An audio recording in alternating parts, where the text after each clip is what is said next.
الله العظيم. اللهم صل على سيدنا ومولانا محمد وعلى آل سيدنا محمد وبارك وسلم. بزرگوں اور دینی بھائیوں،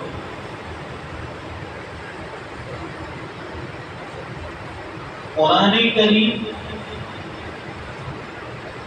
یہ حق تعالی شانہ نے انسانوں کی رشد و ہدایت کے لیے نازل کی ہوئی کتاب ہے. سارے مسائل کا حل اور انسانی زندگیوں کی خوبیاں، اوامر کو بجا لانا، نواہی سے اجتناب کرنا، نیکیوں کی طرف رغبت دلانا، برائیوں اور معصیت سے بچانے والی یہ کتاب ہے. اچھائیوں کی دعوت دیتی ہے، برائیوں سے روکتی ہے. قرآن کریم ہمیشہ نیکیوں کی دعوت دینے والی کتاب اور برائیوں سے ہمیشہ دور رکھنے والی کتاب. انسانوں کی ہدایت کے لیے دو سلسلے ہمیشہ سے چلے آتے ہیں، ایک رجال اللہ اور ایک کتاب اللہ. رجال اللہ یعنی نبیوں کا دنیا میں آنا، اور کتاب اللہ یعنی اللہ کی طرف سے نازل کی ہوئی کتاب اور اس میں اتارے ہوئے بتائے ہوئے احکام. انسان دنیا کی زندگی میں رہتے ہوئے کس طرح اس پر عمل کرے، برائیوں سے کس طرح بچ جائے، نیکیوں پر کس طرح اپنی زندگی گزارے. اور ایک بات یاد رکھیے، نیکیاں کرنا مشکل اور گناہ کرنا آسان. نیکیاں بڑی مشکل ہے، مشکل سے کمائی جاتی ہے. نیکیاں کمانا مشکل ہے اور اس کو گنوانا آسان، ہونا آسان ہو جاتا ہے. اور گناہوں کو کمانا یہ بالکل آسان ہے اور اس کو مٹانا بڑا مشکل. آدمی نیکیاں بڑی محنتوں سے کماتا ہے. نمازی جمعہ میں یہاں آنا، اپنی ساری مصروفیات کو چھوڑنا، اپنے کام کاج، اپنے کاروبار، اپنے تقاضے کو آگے پیچھے کر کے بندہ جمعہ کی نماز کے لیے آتا ہے. نفس کا مقابلہ، شیطان کا مقابلہ، بڑی محنتیں لگتی ہے یہاں آنے میں. اور پھر نیکیاں تو کما لی، لیکن نیکیاں کمانے کے بعد انسان اس کو بڑی آسانی سے گنوا دیتا ہے، پھر گناہ میں لگ جاتا ہے. اور گناہوں کی وجہ سے بعض گناہ ایسے بڑے بڑے ہیں انسان کی نیکیوں کو کھا جاتے ہیں. مسجد میں بیٹھ کر دنیاوی باتیں کرنا یہ بھی نیکیوں کو کھا جاتا ہے. ہم اس کو سمجھ میں نہیں لیتے، اس کا احساس بھی دل میں نہیں ہوتا کہ بھائی اللہ کا گھر ہے، یہاں ادب سے بیٹھا جائے، اس کے ادب کا خیال رکھا جائے. یہ نیکیوں کی جگہ ہے، لیکن یہاں نیکیوں کی جگہ میں ہم لوگ برائیوں میں لگ جاتے ہیں، دنیا کی باتوں میں لگ جاتے ہیں. اللہ کی طرف سے فرشتے کہتے ہیں اللہ کے بندے، اے اللہ کے بندے چپ ہو جائے، اے اللہ کے بندے خاموش ہو جائے. ایک مرتبہ دو مرتبہ جب فرشتے کہتے ہیں یہ اللہ کا گھر ہے اور اللہ کے گھر میں خاموش ہو جائے، چپ بیٹھ جائے، جب بندہ نہیں سمجھتا ہے، نہیں سدھرتا ہے، خاموش نہیں رہتا ہے، فرشتوں کی طرف سے لعنت اور بد دعا کہ اللہ کی تجھ پر لعنت ہو۔ تو مسجد تو نیکیاں کروانے کی جگہ اور ہم یہاں آ کر گناہ کماتے ہیں۔ یہاں ایک تو بڑی مشکل سے ہم لوگ آئے اور آنے کے بعد پھر گناہوں میں مبتلا ہو جاتے ہیں، اور یہاں مسجد میں بھی موبائل نکالا اور موبائل کے اندر طرح طرح کی چیزیں دیکھنے لگے، اس میں تصویریں ہوتی ہیں، ویڈیو ہوتے ہیں، میسیجز ہوتے ہیں، یہ ساری برائیوں کی چیزیں ہیں۔ اللہ کے گھر کو اس سے محفوظ رکھا جائے، اپنی نیکیوں کو بچایا جائے۔ اس لیے کہا کہ بھائی نیکیاں کمانا بڑا مشکل ہے، لیکن آدمی آسانی سے کما لیتا ہے۔ کبھی مسجد میں آیا، نیکیاں تو کچھ کی نہیں اور گناہ کر رہا ہے، گپ شپ میں، بات چیت میں، غیبت میں، برائیوں میں لگ گیا، اور گناہ کا کمانا آسان۔ آدمی چلتے پھرتے گناہ کر بیٹھتا ہے، کبھی آنکھوں کے گناہ، کبھی زبان کے گناہ، کبھی ہاتھ پیر کے گناہ، جسم کے مختلف اعضاء سے گناہ کرتا رہتا ہے۔ 24 گھنٹے کی زندگی میں مختلف گناہ سرزد ہوتے رہتے ہیں۔ ہماری آنکھیں محفوظ نہیں ہیں، یہ گناہ کرتی رہتی ہے، بے حیائی کی چیزیں دیکھتی رہتی ہے، غیر محرم کی طرف اٹھتی رہتی ہے، اور موبائل کے اندر گندی گندی غلط چیزوں پر ہماری نظریں جمی رہتی ہے۔ یہ آنکھوں کے گناہ ہیں، اللہ حفاظت فرمائے۔ موجودہ دور میں ہر انسان اس میں مبتلا ہے، اور ہماری یہ زبان یہ بھی گناہ کرتی ہے۔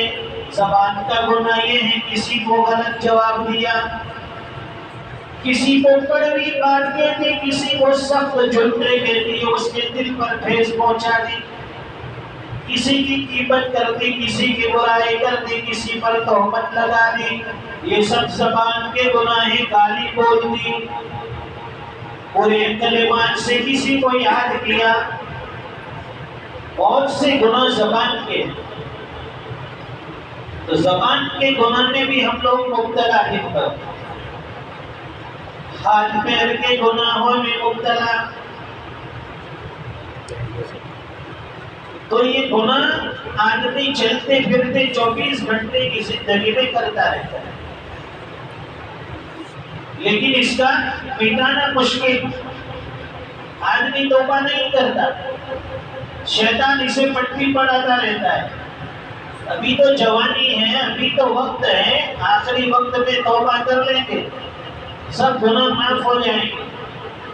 یہاں تک کہ آخری وقت میں اسے اتنا چانس نہیں ملتا، موت کے فرشتے آ کر اس کی روح قبض کر لیتے۔ تو انتظار میں نہ رہے توبہ کے انتظار میں، بلکہ فوری توبہ۔ ایک اللہ والے فرماتے ہیں بندے جب تم کیش میں گناہ کرتا ہے تو توبہ بھی میں مت لگو،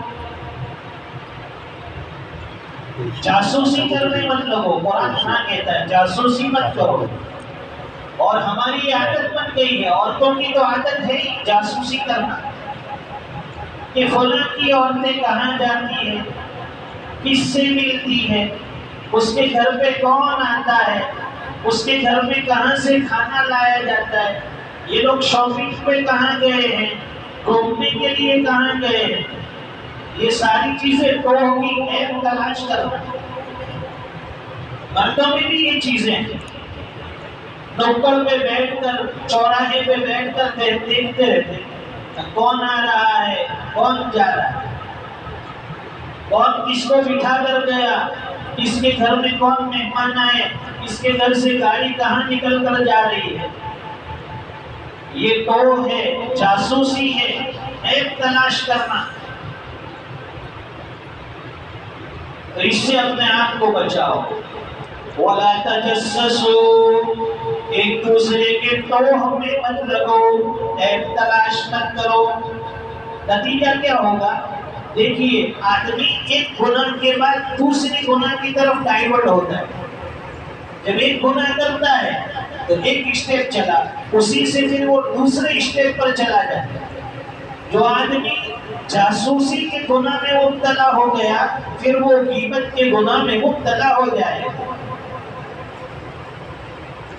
اس لیے جاسوسی چھوڑ دو. ارے بھائی کس کے گھر سے کون آیا، کون گیا، کون نکلا، کیا لائے، کیا کھایا، کیا پیا، شریعت نے ہمیں اس کا مکلف نہیں بنایا.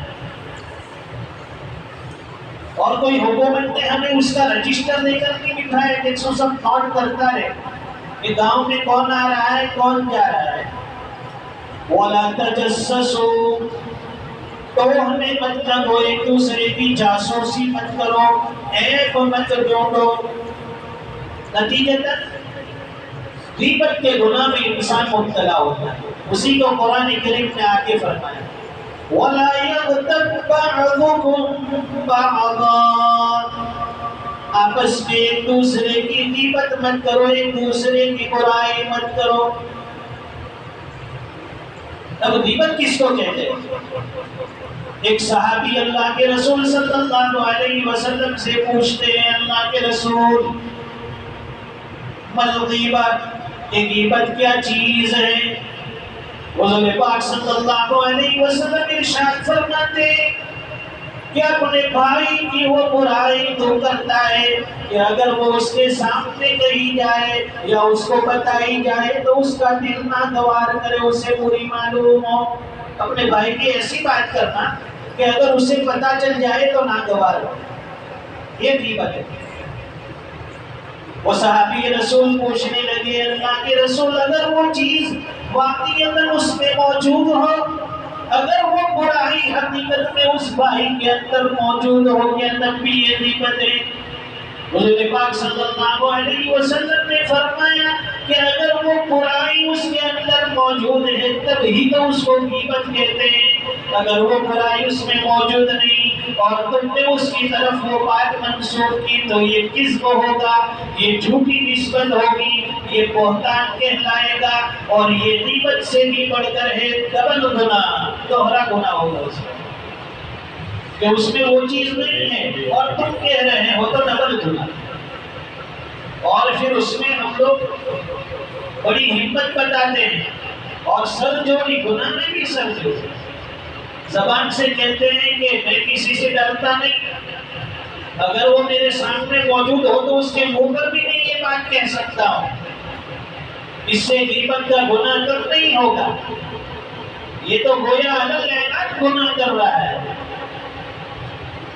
اس لیے جس کی غیبت ہو گئی، ایک جگہ حضور پاک صلی اللہ علیہ وسلم ارشاد فرماتے ہیں الغیبت وشد من الزنا، کہ غیبت کا گناہ یہ زنا سے بھی بڑھ کر ہے. آپ سوچیے، اندازہ لگائیے، کوئی آدمی زنا کو اچھا نہیں سمجھتا، بدکاری کو اچھا نہیں کہتا، لیکن فرمایا کہ غیبت کا گناہ یہ زنا سے بھی بڑھ کر ہے. کیوں؟ اس وجہ سے کہ اگر کوئی آدمی والعیاذ باللہ بدکاری کر لے، زنا کا ارتکاب کر لے اور بعد میں ندامت ہو، شرمندگی ہو، اللہ سے معافی مانگ لے، اللہ تعالیٰ وہ گناہ معاف کر دیتے. اور فرماتے ہیں کہ غیبت کا گناہ اس سے بڑا کیوں؟ اس لیے کہ غیبت کے گناہ میں انسان کتنے بھی معافی مانگے اللہ سے، گناہ معاف نہیں ہوگا اس وقت تک جب تک ہم اس بندے سے معافی نہ مانگ لیں جس کی ہم نے غیبت کی ہے. اس میں تو ہماری عزت چلی جاتی ہے. کسی سے یہ کہنا کہ بھائی میں نے تمہاری غیبت کی ہے معاف کر دینا، تو ہماری عزت داؤ پر لگ جاتی ہے. حکیم الامت مجدد ملت حضرت مولانا شاہ اشرف علی تھانوی رحمۃ اللہ علیہ فرماتے ہیں کہ مجھ سے بعض مرتبہ آنے والا کہتا ہے کہ حضرت مجھے معاف کر دینا، میں نے آپ کی غیبت کی ہے، آپ کی برائی کی ہے. تو حضرت فرماتے کہ ایک شرط پر تجھے معاف کروں گا. کیا شرط؟ تو فرماتے ہیں کہ تو نے میرے بارے میں کیا بات کہی، میری کون سی برائی کی، وہ مجھے بتا دے تو میں تجھے معاف کروں گا. یہ حضرت اس لیے پوچھتے تھے کہ حقیقت میں مجھے بھی پتا چل جائے کہ لوگ میرے بارے میں جو بات کر رہے ہیں وہ برائی اور وہ چیز حقیقت میں میرے اندر ہے یا نہیں۔ اگر وہ چیز میرے اندر ہے اور لوگ برائی کرتے ہیں تو میں اس چیز کو سدھارنے کی کوشش کروں گا، اس چیز سے بچتا رہوں گا۔ وَلَا يَغْتَبْ بَعْضُكُمْ بَعْضًا، آپس میں ایک دوسرے کی غیبت مت کرو، بیک بائٹنگ مت کرو۔ اس میں مرد بھی مبتلا ہے، عورتیں بھی مبتلا ہے۔ چوراہے پر بیٹھ کر